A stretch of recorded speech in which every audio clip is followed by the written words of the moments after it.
Election commission ने NCP के शरद पवार और अजीत पवार गुट को पार्टी के नाम और ऑफिशियल सिंबल से जुड़े नोटिस का जवाब देने के लिए 3 हफ्ते का समय दे दिया है। शरद पवार गुट ने इलेक्शन कमीशन को पत्र लिखकर 4 सप्ताह का समय मांगा था।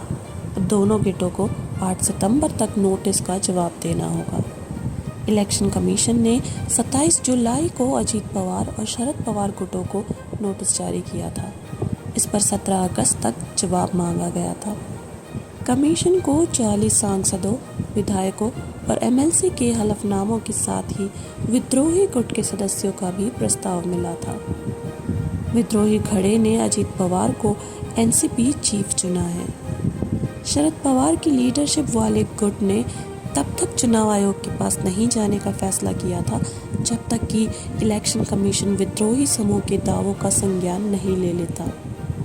3 जुलाई को पवार गुट को एकनाथ शिंदे देवेंद्र फडणवीस गठबंधन सरकार में उप मुख्यमंत्री पद की शपथ लेने वाले अजीत पवार समेत 9 एनसीपी विधायकों के खिलाफ अयोग्यता प्रस्ताव पेश किया था। इसके 3 दिन बाद शरद पवार गुट ने कार्यकारी अध्यक्ष प्रफुल्ल पटेल और महासचिव सुनील तटकरे सहित 9 विधायकों को निष्कासित कर दिया। ये फैसला दिल्ली में हुई पार्टी की कार्य समिति की मीटिंग में लिया गया था।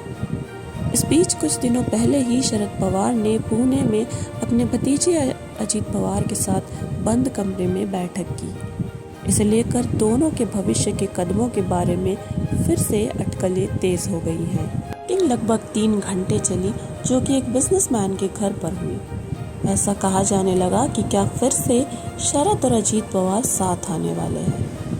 बैठक के बारे में पूछे जाने पर पवार ने कहा कि इस पर हंगामा करने की कोई ज़रूरत नहीं है। उन्होंने कहा कि ये कोई सीक्रेट मीटिंग नहीं थी, ये पारिवारिक मुलाकात थी। एनसीपी प्रमुख ने ये भी घोषणा की कि वो कभी भी बीजेपी के साथ गठबंधन नहीं करेंगे।